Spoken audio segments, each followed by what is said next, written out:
Hello, friends, and welcome to the Exams Made Simple. And we are back again with the Hindu Complete Newspaper Analysis for 12, 13 and 14th of August 2023. 12, 13 और 14 अगस्त का the Hindu newspaper analysis देखेंगे.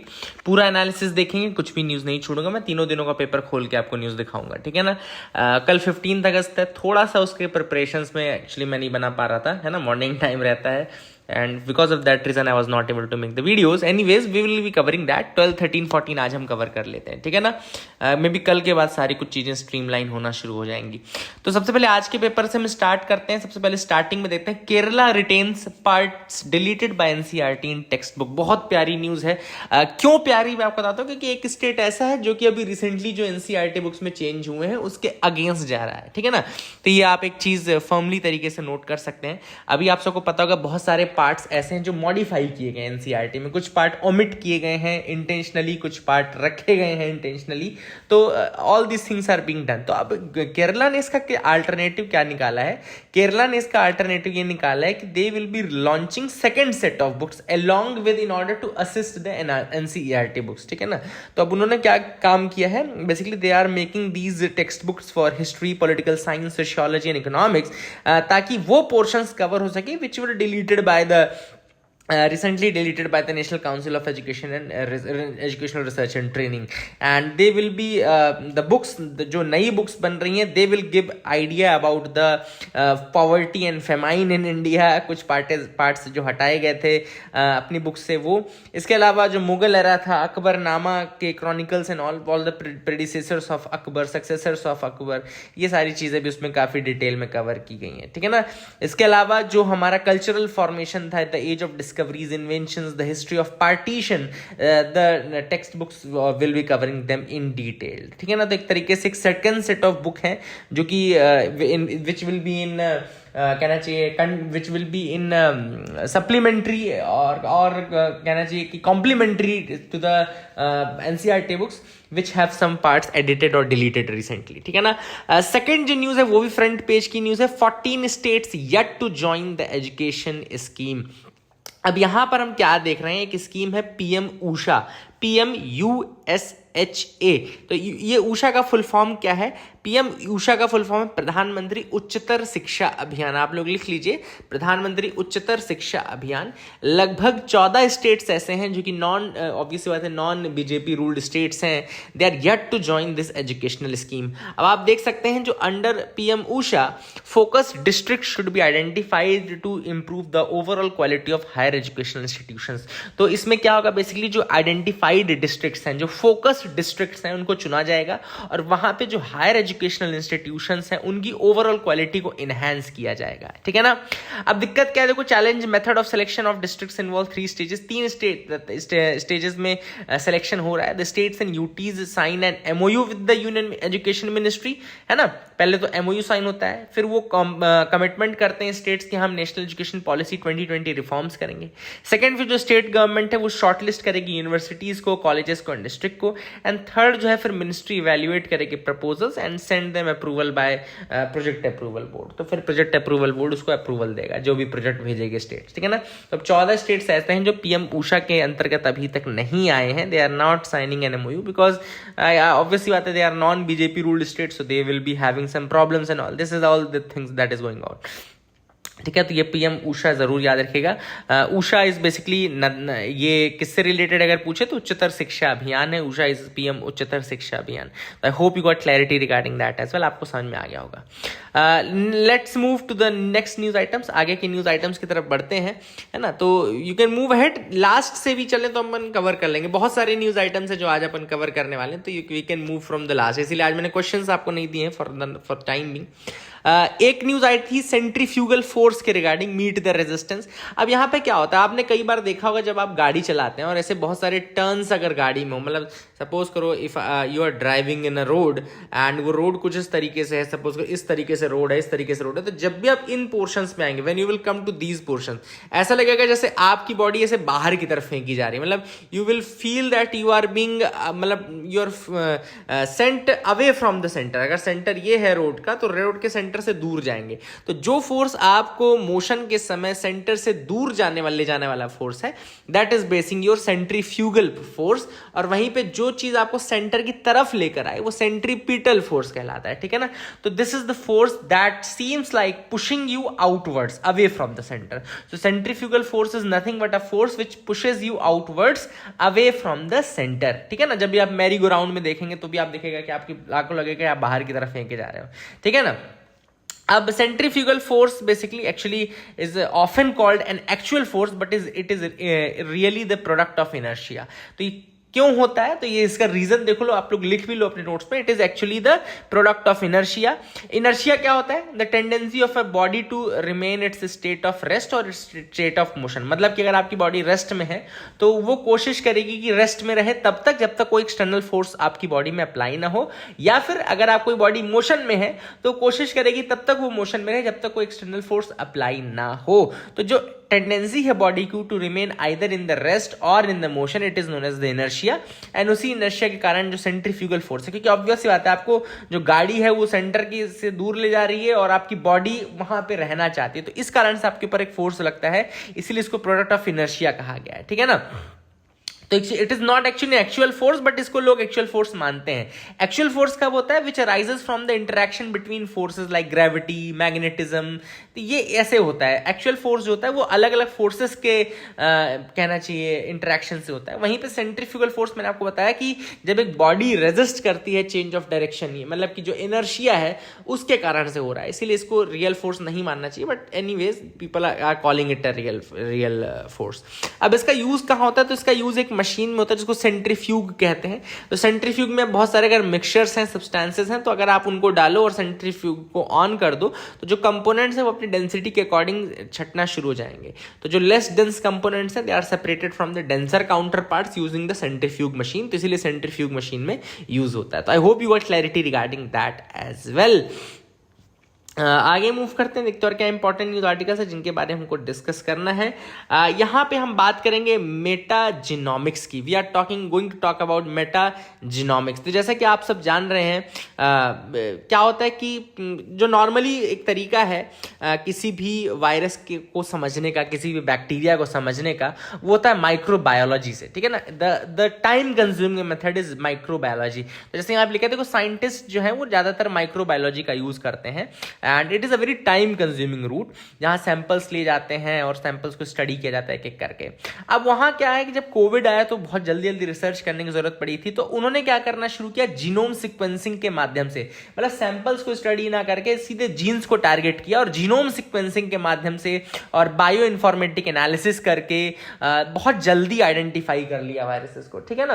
तो basically sometimes this technique is use जहां पे आप ना तो मतलब सैंपल्स को बहुत ज्यादा एनालाइज नहीं करते हो एक करके, सिंगल सैंपल्स को एनालाइज करो, उसको स्टडी करो, फिर इसके बजाय आप सीधे से क्या करो, उसके जीनोम सीक्वेंसिंग करो और बायो इन्फॉर्मेटिक एनालिसिस के माध्यम से आप आइडेंटिफाई करो। तो ये जो नई मेथडोलॉजी है, by using the bio informatic system, by using the genome sequencing system, इसके माध्यम से जब हम स्टडी करते हैं वायरस बैक्टीरिया को, इसको मेटाजिनोमिक्स बोलते हैं, ठीक है ना। It is very rapid process, it's a rapid process and यहाँ पे आप किसी भी सैंपल पे आप यूज कर सकते हैं without having priori knowledge of the infectious agent. आपको कोई नॉलेज नहीं है इन्फेक्शियस एजेंट का तो भी आप इसको अप्लाई कर सकते हैं। तो ये है metagenomics for you. I hope you will remember this name. और डेफिनेशन जो मैंने आपको बताई सिंपल सी वही आपको है, मेटाजिनोमिक्स जरूर याद रखना। लेकिन जीनोम सीक्वेंसिंग एंड इस मेथड से जब आप स्टडी करते हैं किसी वायरस को, instead of using the microbiology जो रेगुलर ट्रेडिशनल मेथड है, लंबा चौड़ा मेथड, उसको यूज आप नहीं करते हो, तो ठीक है ना। आगे मूव करते हैं, येलागिरी हट shelters 200 years of hill tribe history. अब यहाँ पर हम बात कर रहे हैं तमिलनाडु के एक ट्राइब की जिसका नाम है मलयाली ट्राइब। मलयाली ट्राइब, देखो ये लिखा है मलयाली नहीं है, ये मलयालम, वहां से कंफ्यूज मत होना केरला से। मलयाली ट्राइब, मलयाली ट्राइब आप ये भी बोल सकते हो। तो Malayali tribe, this is the name.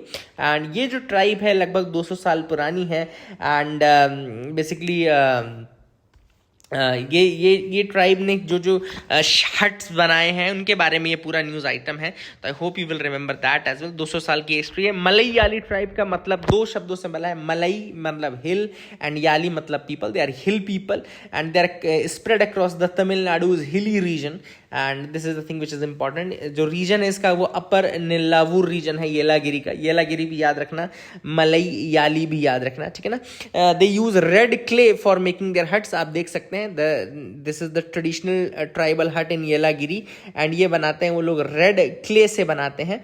And याद रखिएगा it is a weather proofed hut and इसका यूनिक फीचर यही है मड हाउस यानी कि मन वीडू। ये देखो यहाँ पे लिखा है ना मन वीडू। अगर आपसे कोई पूछे मन वीडू क्या है तो man veedu is actually the mud house, जैसे कि यहाँ पे लिखा है। इसके अलावा देखो लिखा है अंदारा कोट्टई। अंदारा कोट्टई यानी कि स्टोरेज फैसिलिटी है ना, तो this is one of the features man veedu mud house Andara Kottai storage facility. And इसका मेन फीचर क्या है कि they are basically it stands on a stilt like structure made of teak wood. Teak wood के structure पे बैठा रहता है ये, इसको बनाया जाता है। And it is kept 2 feet above the ground to keep the rodents at bay and to prevent the house from flooding during the torrential rains। 2 feet ऊपर इसको रखा जाता है रेन से, इसको फ्लड होने से बचाने के लिए, और रॉडेंट्स और इन सब से मतलब सांप वाप भी ना आए इसके लिए भी, है ना। इसके अलावा एक टर्म है थारावीडू। थारावीडू भी लिखा है हट ऑन द ग्राउंड, ठीक है ना। तो that is another thing which is there. ये आप याद रखिएगा मलई याली ट्राइब्स के रिगार्डिंग। आई होप ये इंपॉर्टेंट है, आप इसको याद भी रख लेंगे, ठीक है ना। So this is the thing which is important. I hope you got clarity. आगे मूव करते हैं, देखते हैं और क्या इंपॉर्टेंट न्यूज आर्टिकल्स है जिनके बारे में हमको देखना है। यहाँ पर न्यूज है unviable Arunachal hydel projects given to central PSUs. अब देखो क्या था, अरुणाचल प्रदेश में लगभग 12 हाइड्रो पावर प्रोजेक्ट्स थे, है ना, जो पहले कोई ना कोई प्राइवेट प्लेयर ले रहा था। बट नाउ एक रिपोर्ट आई है जिसमें प्राइवेट प्लेयर्स का ये कहना है कि these projects are economically unviable. ये इकोनॉमिकली अनवायबल है, ये ऐसा वाटर रिसोर्स एक्सपर्ट्स का कहना है। इसीलिए जो प्राइवेट कंपनीज है उन्होंने गिव अप कर दिया इन प्रोजेक्ट्स में। और ये प्रोजेक्ट्स अब जो हैंडल करेगा वो कौन हैंडल करेगा, जो सेंट्रल पीएसयू हैं, जैसे कि सतलज जल विद्युत निगम है। एंड इसके अलावा North Eastern Electric Power Corporation Limited है। They have been awarded 5 of these long stalled projects each. 5 projects इनको दिए गए हैं। इसके अलावा एनएचपीसी यानी कि नेशनल हाइडल पावर कॉर्पोरेशन जो है वो हैंडल करेगी 2 प्रोजेक्ट्स को। तो all this things are important. I hope you got clarity regarding that. आगे मूव करते हैं। Why is India's defence ministry ditching Microsoft Windows for Maya OS. तो यहाँ पे आपको मैंने न्यूज़ बताई थी कि जो डिफेंस मिनिस्ट्री है उसने डिसाइड किया है कि वो माइक्रोसॉफ्ट के ऑपरेटिंग सिस्टम को रिप्लेस कर देंगे और एक नया ऑपरेटिंग सिस्टम लेकर के आएंगे जिसका नाम क्या है, माया। बेसिक चीज आपको जो याद रखनी हुई है कि ये तो माया पहले तो डिफेंस के लिए आ रहा है। दूसरा उबंटू बेस्ड ऑपरेटिंग सिस्टम है। उबंटू क्या है आपका, एक ओपन सोर्स है। ओपन सोर्स में आपको मिल जाएगा इसका कोड भी। और उबंटू बहुत ज़्यादा सेफ भी है, सिक्योर भी है ना, तो याद रखेगा। And it is replacing this Microsoft operating system for the military forces. बाद में इसको नेवी भी यूज़ करेगा। उबंटू बेस्ड है, याद रखेगा, माया। एंड जो ये नया ओएस है is currently being rolled out only in the defence ministry computers. केवल ये डिफेंस मिनिस्ट्री के कंप्यूटर्स में रोल आउट किया जाएगा और सर्विसेज में नहीं लॉन्च किया जाएगा। अभी ये सर्विसेज के लिए नहीं है, पहले ये डिफेंस मिनिस्ट्री में लॉन्च किया जाएगा। उसके बाद नेवी जो है उसने कहा है कि एक बार क्लियरेंस मिल जाएगा तो फिर हम माया का यूज करना शुरू कर देंगे।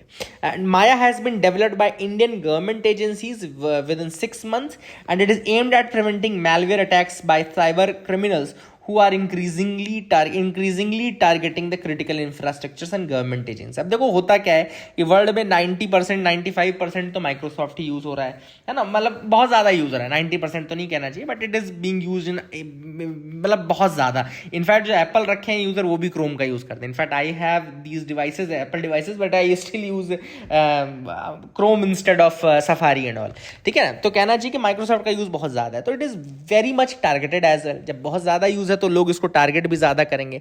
अब जब ज्यादा टारगेटिंग होगी तो ज्यादा साइबर अटैक्स होंगे। अब उससे बचा कैसे जाए, तो बेसिकली डिफेंस मिनिस्ट्री ने यही सोचा कि हम अपना खुद का क्यों ना सिस्टम बनाएं। And that is why they are doing this and they have built a new operating system Maya.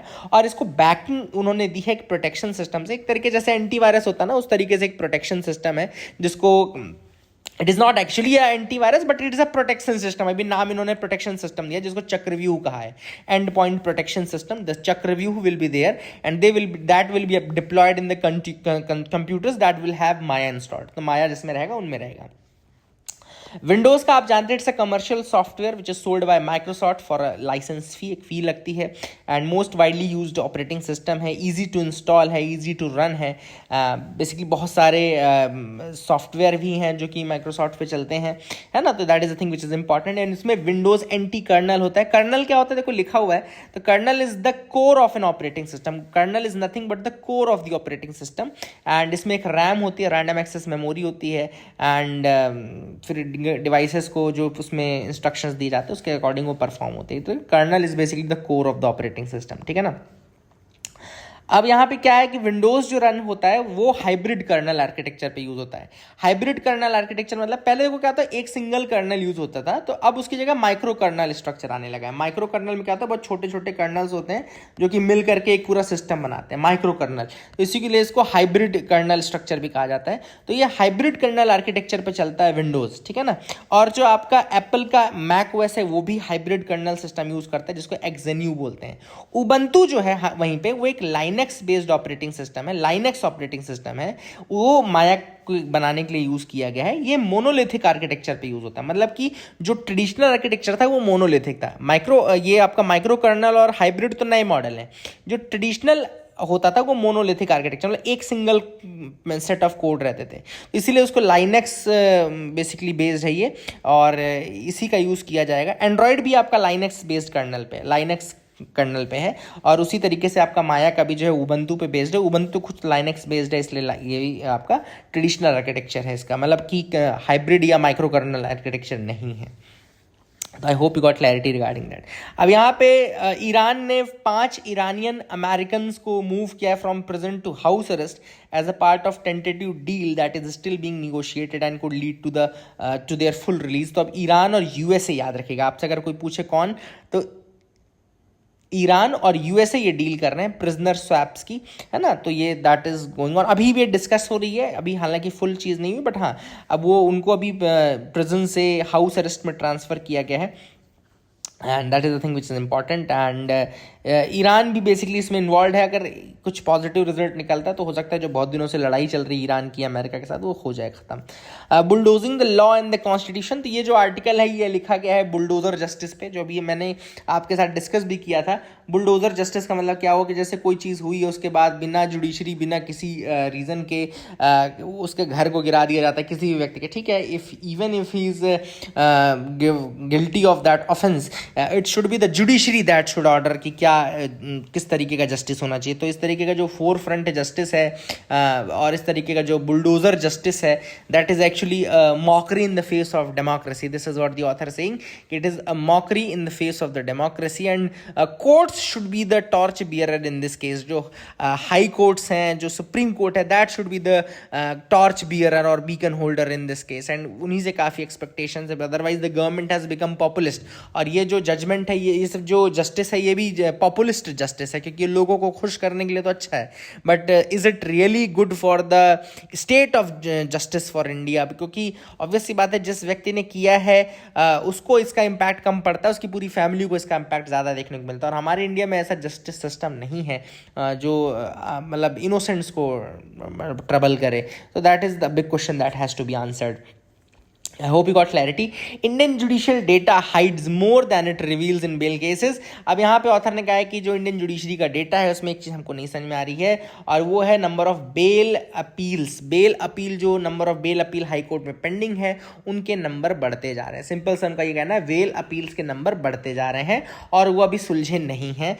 The number have surged from 50,000 to 65,000। पहले 50,000 बेल अपील्स पेंडिंग थे, अभी 65,000। अब इससे ऑब्वियस सी बात है क्या होता है, इससे जस्टिस जो होता है वो डिलेड जस्टिस होता है। एंड मैंने आपको पहले भी कहा है कई बार कि delayed justice is justice denied, justice delayed is justice denied. तो जेडी वाली बात है कि justice delayed is justice denied, और वो नहीं होना चाहिए। This is the thing that should not have happened. और यहाँ पे बहुत सारे रीजंस है, ऑब्वियस सी बात है, कोर्ट्स की जो वर्किंग है, जुडिशरी में जो वैकेंसी है, पेंडिंग है, और हमारे यहाँ जो सिस्टम है काफ़ी ज़्यादा ड्रैग होता है, जो मतलब डेट्स का सिस्टम है काफ़ी ज़्यादा ड्रैग होता है, एंड वो सारी चीज़ों के कारण हमारे हमारे यहाँ बहुत डिले होता है, and that is the reason what why it is happening. अब एक इंपॉर्टेंट चीज़ यहाँ पे कि एक हाई कोर्ट का जो डेटा है, there is a court dashboard, और इसको हम दक्ष हाई कोर्ट डैशबोर्ड बोलते हैं। तो अगर आपसे कोई पूछे कि दक्ष क्या है, तो Daksh is a basically high court dashboard. अगर आपसे कोई पूछे जुडिशरी में दक्ष क्या है, Daksh is high court dashboard, जहाँ पर ये पूरा डेटा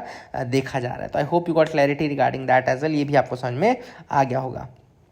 आगे आते हैं आज के एडिटोरियल में, तो ये है रिबूटिंग द कोर्ट्स। अब ये न्यूज़ क्यों एडिटोरियल इंपॉर्टेंट है, एक्चुअली इसका जो लॉजिक है वो 12 तारीख के फ्रंट पेज की न्यूज़ से है।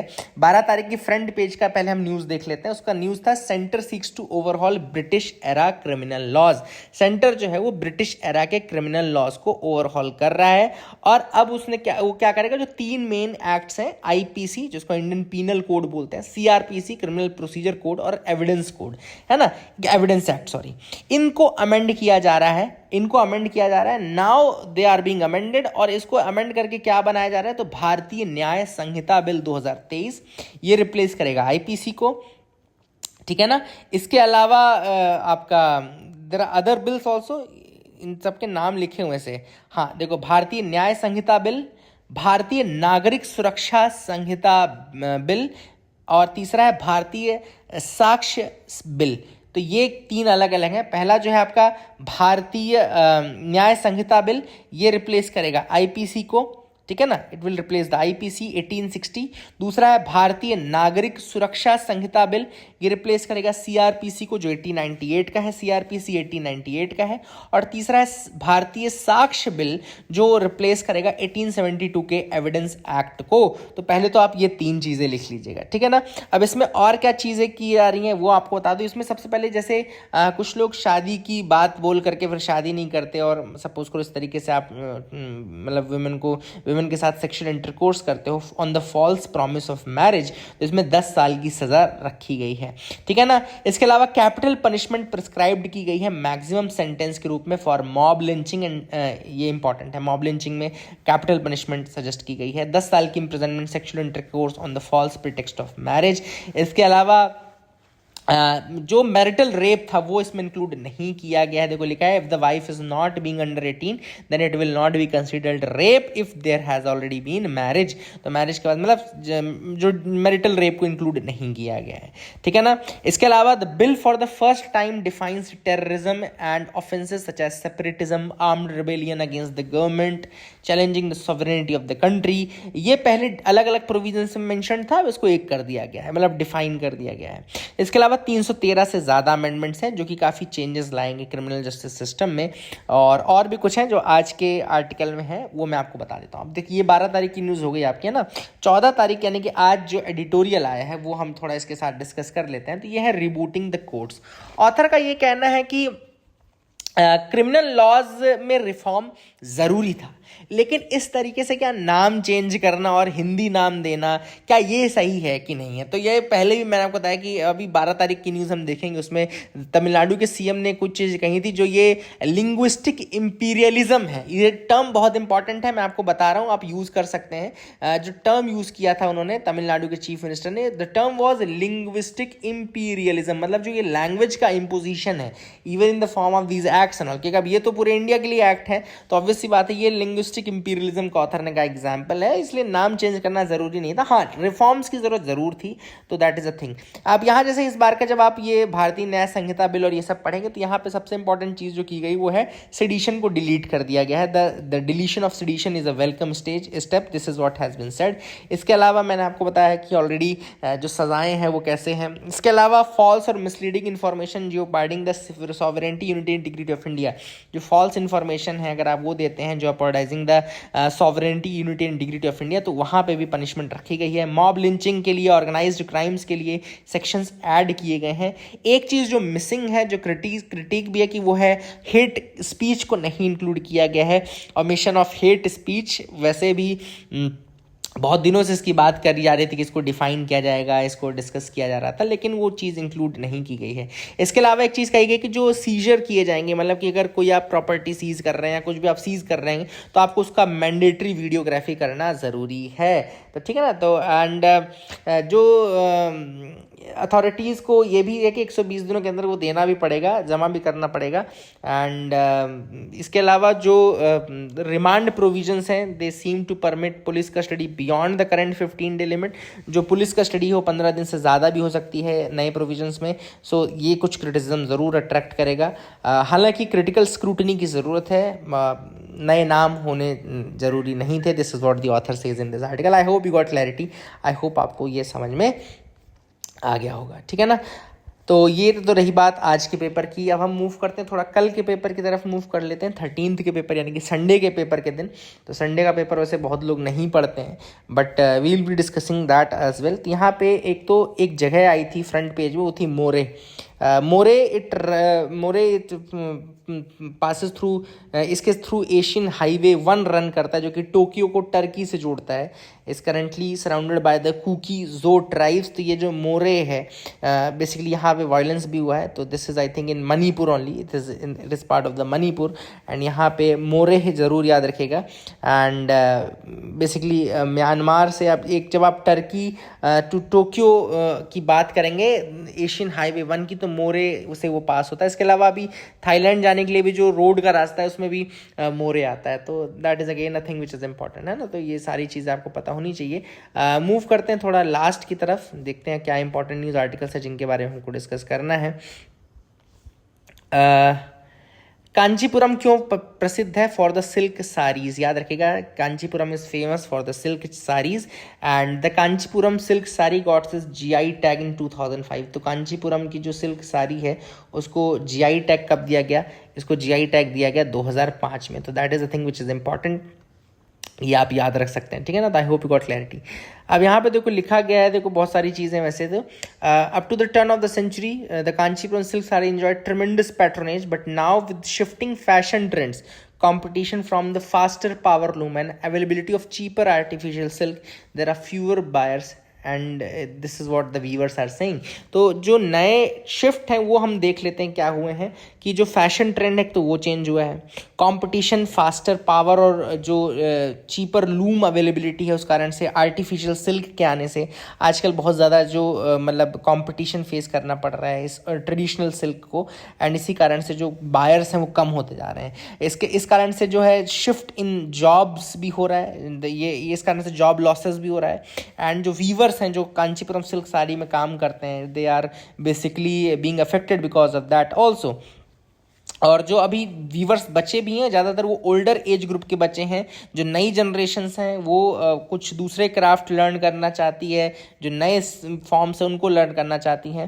एंड बेसिकली ऑब्वियस सी बात है, कांचीपुरम जो तमिलनाडु की बहुत फेमस जगह है, वहाँ पे ये आर्ट एक्सटिंक्ट ना हो जाए, this is a big question. तो that is the big question कि ये आर्ट तमिलनाडु से, कांचीपुरम से एक्सटिंक्ट ना हो जाए। तो that is the thing which is there. I hope you got clarity. आगे देखते हैं यहाँ पे, the scramble to save the planet's lungs. Planet's lungs किसे बोलते हैं? अमेजॉन फॉरेस्ट को बोलते हैं। 8 अमेजॉन कंट्रीज हैं, उनके नाम याद रखिएगा, Bolivia, Colombia, Peru, Venezuela, Guyana, Suriname and French Guiana. They have basically plus Brazil, है ना। तो they have met the Brazilian delegation. ये कहाँ पे मिले हैं? बेलेम में ये डेलीगेशन हुआ था, मतलब बातचीत हुई थी। कहाँ पे? बेलेम नाम की जगह, BELEM, ई के ऊपर ये डंडा लगा देना। तो बेलेम इज़ अ प्लेस जहाँ पर ये पूरा डिस्कशन हुआ। और ACTO यानी कि जो ACTO Amazon cooperation treaty organisation है, उसके अंतर्गत ये बेलेम दो पारा, ब्राज़ील की जगह बेलेम दो पारा, यहाँ पे बेलेम डिक्लेरेशन हुआ, which called for the cooperation between the countries to ensure the survival of the humongous Amazon rain forest. तो ऑब्वियस सी बात है, रेन फॉरेस्ट को बचाने के लिए, अमेजॉन रेन फॉरेस्ट को बचाने के लिए ACTO बेलेम दो पारा बेलेम डिक्लेरेशन हुआ। तो आप ये थोड़े टर्म्स ज़रूर याद रखिएगा। एंड यहाँ पे बहुत सारी चीज़ें की, जैसे कि डेट फॉर क्लाइमेट एक्शन की बात की गई है, जिसमें कि ये कहा गया कि जो डेवलप्ड कंट्रीज़ हैं वो फिनेंस प्रोवाइड करें।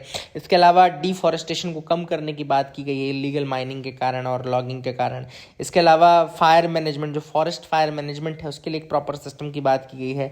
लॉ इन्फोर्समेंट को कहा गया कि जो इंडिजिनस ट्राइब्स है, जो इंडिजिनस ट्राइब्स के मतलब राइट्स हैं उनको बचा करके रखा जाए, and all this things are there. और डेवलपमेंटल बैंक्स को कहा गया है कि आप भैया रीजन में आइए, काम करिए, फंड्स पूल करिए, ग्रीन कोलिशन बनाइए। All this things have been talked about in order to save the Amazon forest. हालांकि क्रिटिकल कुछ डेट्स मिस की गई, जैसे कि कब ये पूरा एलिमिनेट कर दिया जाएगा। All this things have been missed out, but anyways this is ACTO Belem declaration for you.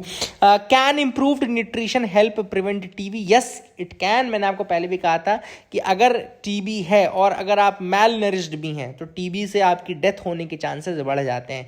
ये ऑलरेडी अभी रिसर्च हुई है रिसेंटली। अब एक चीज़ याद रखेंगे, इस रिसर्च को क्या बोलते हैं वो नाम ज़रूर लिख लीजिए। इसको कहते हैं राशन ट्रायल। तो राशन ट्रायल कहा जाता है, देखो लिख लेना, यहाँ पे देखो लिखा हुआ है, देखो the ration trial. Ration trial is basically the name given. Ration क्या है? Reducing activation of tuberculosis by improved nutritional status trial. इसमें लगभग 2800 लोग इन्वॉल्व थे जिनको पल्मोनरी टीबी है। मैंने आपको पहले बताया कि पल्मोनरी टीबी है तो एक दूसरा एक्स्ट्रा पल्मोनरी होती है। एक्स्ट्रा पल्मोनरी में आप किसी दूसरी डिसीज़ के कारण उसमें जैसे उसको फील करते हैं, और पल्मोनरी में जो सेल्फ उसके कारण होता है। तो there are 2 types of TBs as well. मैंने आपको बताया था पल्मोनरी एंड एक्स्ट्रा पल्मोनरी, ठीक है ना।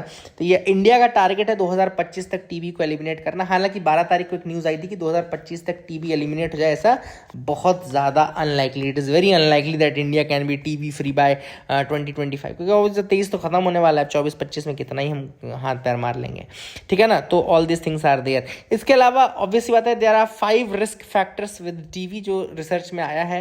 5 रिस्क फैक्टर हैं टीबी के। एक अंडर नरिशमेंट सबसे पहले नंबर पे, HIV इन्फेक्शन दूसरे पे, अल्कोहल यूज डिसऑर्डर तीसरे पे, स्मोकिंग चौथे पे, एंड डायबिटीज़ 5वें पे। तो ये 5 बिल्कुल रिस्क फैक्टर्स हैं, under nourishment, HIV infection, alcohol use disorder, smoking and diabetes. इसके अलावा जो मैंने आपको बताया कि रिस्क बढ़ जाता है specially in the case of under nourishment. India की एक स्कीम है 2018 में आई थी जिसका नाम है निक्षय पोषण योजना एंड निक्षय मित्र। लिख लीजिएगा, निक्षय पोषण योजना, it's a direct benefit transfer scheme. Nikshay Poshan योजना एक डायरेक्ट बेनिफिट ट्रांसफर स्कीम है जो कि न्यूट्रिशनल सपोर्ट देती है for the TB patients. It gives nutritional support for the TB patients. It was launched in 2018 and इसमें जितने भी नोटिफाइड टीबी केसेस हैं they are provided with the financial incentives of ₹500 per month. हर महीने 500 रुपये दिए जाते हैं to the TB patients in the Nikshay Poshan Yojana. तो I hope you will remember that as well. And Nikshay Mitras basically हैं, they will receive the nutritional support, है ना। इनको अडॉप्ट किया जाएगा। निक्षय मित्र जो रहेंगे वो अडॉप्ट करेंगे टीबी पेशेंट्स को। निक्षय मित्र जो हैं वो अडॉप्ट करेंगे टीबी पेशेंट्स को और वो फिर उनकी न्यूट्रिशनल डिमांड को पूरा करवाएंगे। तो I hope you got clarity regarding that as well. आपको समझ में आ गया होगा। आगे मूव करते हैं, देखते हैं क्या इंपॉर्टेंट है यहाँ पे। Low human activity helps corals despite warm ocean. अब यहाँ पे ऑब्वियस बात है, जो सबसे बड़ा रीज़न है कोरल रीफ्स के जाने का वो है ब्लीचिंग, है ना, कोरल ब्लीच जिसे हम बोलते हैं। और उसका रीज़न सबसे ज़्यादा था वार्म ओशियन टेम्परेचर। जो टेम्परेचर ओशन बढ़ जाता है उसको मैरीन हीट वेव्स कहा जाता है। याद रखिएगा, लिख लीजिए, उसको मैरीन हीट वेव्स कहते हैं। तो marine heat waves are one of the reasons कि क्यों कोरल्स डिस्ट्रॉय हो रहे हैं। लेकिन एक रिसर्च में ये पता चला है कि अगर ह्यूमंस का इम्पैक्ट मिटिगेट किया जा सकता है, ह्यूमन बींग्स के अगर इम्पैक्ट हम मिटिगेट कर लें तो भले टेम्परेचर बढ़ जाए फिर भी जो कोरल्स हैं वो इतना ज़्यादा डिस्ट्रॉय नहीं होते। कोरल वल्नरेबल कब होते हैं? जब उनमें ह्यूमन इंटरेक्शन, ह्यूमन इंटरफेरेंस ज़्यादा होता है। तो ह्यूमन एक्टिविटी को कम करके आप कोरल्स को प्रोटेक्ट कर सकते हैं, भले फिर टेम्परेचर थोड़ा बहुत बढ़ा ही क्यों ना हो। This is what has been found out in the research. First Indian made MRI scanner to be launched for clinical work in October. India का पहला इंडियन मेड MRI स्कैनर है। हालांकि मैं आपको बता दूं क्यों अभी तक दिक्कत हो रही थी। देखो, MRI स्कैनर बनाने के लिए जो सबसे अधिक इंपॉर्टेंट चीज़ है वो है आपका हीलियम। एंड हीलियम जो है it is second most abundant element in the universe, but it's a very rare commodity on earth. Earth पे बहुत रेयर है हीलियम. क्यों? Because the only way to source helium is to extract it from the natural gas reserves. तो natural gas reserve से ही आप helium को extract कर सकते हैं. Helium used as a coolant in large superconducting magnets powering magnetic resonance imaging. तो जो MRI है, मैग्नेटिक रेजोनेंस इमेजिंग स्कैनर्स जो हैं, MRI स्कैनर्स, उनमें आप इसमें यूज़ करते हैं हीलियम को एज अ कूलेंट. और बेसिकली रशिया यूक्रेन के वॉर के बाद तो और ज़्यादा ये स्क्वीज्ड आउट हो चुका था. तो अब बेसिकली इंडिया ने क्या किया, एक नए क्लास MRI बनाए, डिज़ाइन किए, जो कि अवॉइड करेगा too much reliance on liquid helium to rapidly cool the scanners magnet. और यहाँ पे बेसिकली वो क्या यूज़ करेंगे, लिक्विड नाइट्रोजन का यूज़ करेंगे in order to cool it out, है ना. तो ये मैग्नेट्स को कूल करने के लिए बेसिकली यूज़ होगा. ये इंडिया बेस्ड है. इसको बनाया किसने? तो बेंगलुरु बेस्ड एक voxel grids innovation private limited है. Voxel grids innovation private limited Bengaluru based firm है, उसने इसको बनाया. तो इसको आप याद रखिएगा. I hope you will remember that as well. NCERT forms 19 member panel for text book revision. तो अब एक नई कमेटी बनाई जाएगी जो प्रिपेयर करेंगे text book from 3rd to 12th under the new education policy. तो नई जो एजुकेशन पॉलिसी है उसके अंतर्गत ये बेसिकली रिव्यू करेंगे बुक्स को. और इसको चेयर कौन करेगा? MC पंत जो है, chancellor of the national institute of educational planning and administration, वो इसके चेयरपर्सन बनेंगे national syllabus and teaching learning material committee के. ठीक है ना. तो I hope you will remember MC Pant committee. अगर आपसे पूछे तो NCERT की जो टेक्स्ट बुक्स एंड सिलेबस हैं उनको नेशनल एजुकेशन पॉलिसी के अकॉर्डिंग एडिट करने के लिए. Nyoma advanced landing ground in eastern Ladakh being updated to handle fighter jets. तो नायोमा नाम की जगह, एक विलेज है नायोमा लद्दाख में, ईस्टर्न लद्दाख में. और ये फैसिलिटी यहाँ पे जो लैंडिंग फैसिलिटी है उसको अपग्रेड किया जा रहा है to handle the fighter jets. Nyoma जरूर याद रखेगा. This is the thing which you can remember. I hope you will remember that. ठीक है, इसको आप याद रखिएगा. आगे मूव करते हैं. Flying fox bats. तो यहाँ पे फ्लाइंग फॉक्स बैट्स के बारे में है. Indian flying fox bats, it's a species of flying fox which is native to the Indian subcontinent. Fox नहीं, एक्चुअली बैट की स्पीशीज है फ्लाइंग फॉक्स.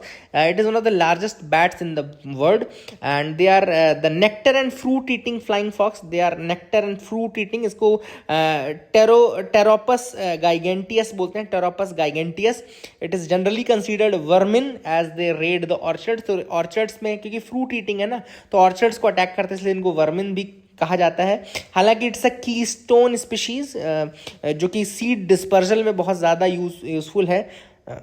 अपीयरेंस की अगर हम बात करें तो Indian flying fox is so called due to its unique fox like appearance. तो फॉक्स लाइक अपीयरेंस होता है इसका. रेडिश ब्राउन कोट होता है. कैरेक्टरिस्टिकली लॉन्ग स्नाउट होता है, लार्ज आइज होते हैं. And indeed this animal resembles little fox with wings. ठीक है ना. तो ऑब्वियसली बात है, endemic to south central Asia from Pakistan to China, Maldives में पाया जाता है. and it is highly social creature. They form large roosts of several hundred animals, and this bat lives in a vertical male dominated hierarchy system. है ना, याद रखिएगा, vertical male dominated hierarchy system में ये रहते हैं, where individuals occupy higher spots of the tree while lower ranked individuals remain on the lower spots. तो basically एक hierarchical system है, vertical hierarchical system है ना. and frugivorous है, मतलब fruits को use करते हैं, eat करते हैं. and obviously बात है, all these things are there. I hope you got clarity regarding Indian flying fox bats. तो that is a thing. Last हम 12 तारीख को थोड़ा सा देख लेते हैं जो भी है. बिल तो मैंने पहले ही आपको बता दिया फ्रंट पेज से, है ना. तो this I have already talked about from the front page. देख लेते हैं कुछ इंपॉर्टेंट और न्यूज़ आइटम है कि नहीं. तो लास्ट में तो स्पोर्ट्स के थे. Let's move ahead. India series हार चुकी है, हालांकि मैं पीछे जा रहा हूँ, लेकिन सीरीज़ इंडिया हार चुकी है वेस्ट इंडीज़ से. तो ये वर्ल्ड कप में पता नहीं क्या ही करेंगे. इकोवास bloc to keep troops ready for Niger. Obviously बात है, आपको पता है नाइजर में कू हो गया है और वहाँ पे आर्मी ने टेक ओवर कर लिया है प्रेसिडेंट को हटा करके. इकोवास क्या है बता दूँ. It is economic community, sorry आगे हम लोग इकोवास की बात कर लें तो इकोवास is basically economic community of West African states. इकोवास क्या है? Economic community of West African states. इसको हम CEDEAO भी कहा जाता है फ्रेंच में, CDAO भी कहा जाता है फ्रेंच में। It's a regional intergovernmental organisation. 1975 में इसका फॉर्मेशन हुआ था इकोवास का।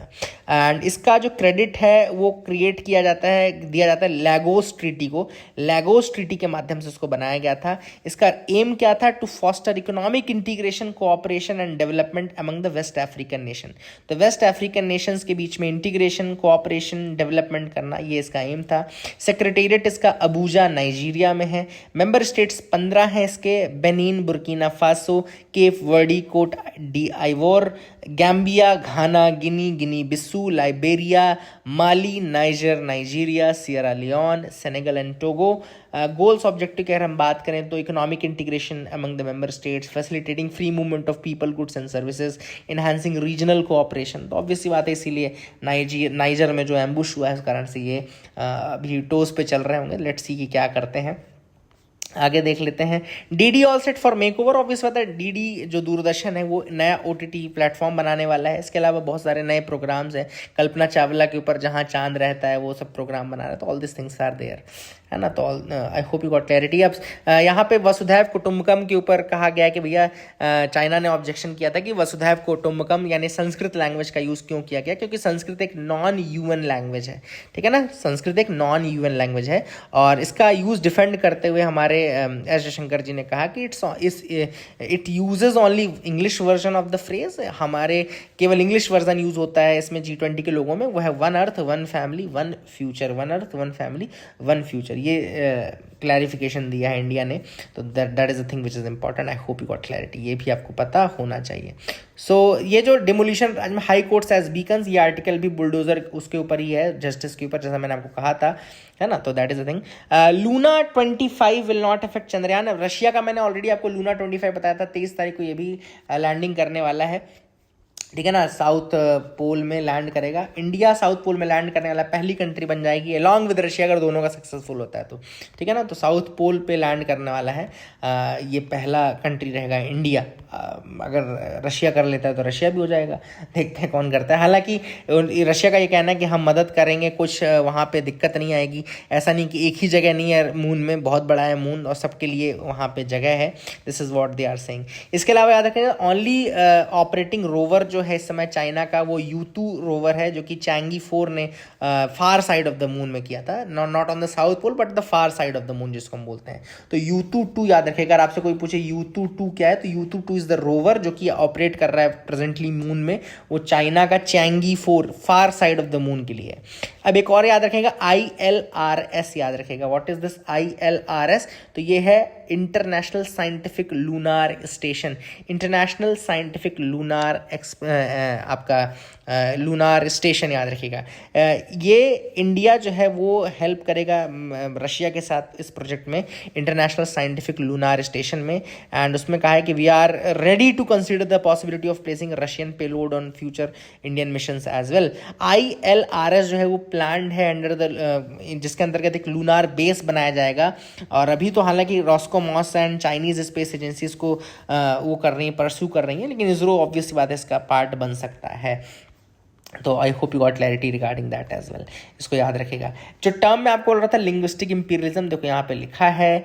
और एंड यहाँ पे कावेरी की ट्रिब्यूटरीज मैं आपको एक और बार बता दूँ। I think that is again a thing which I wanted to tell you.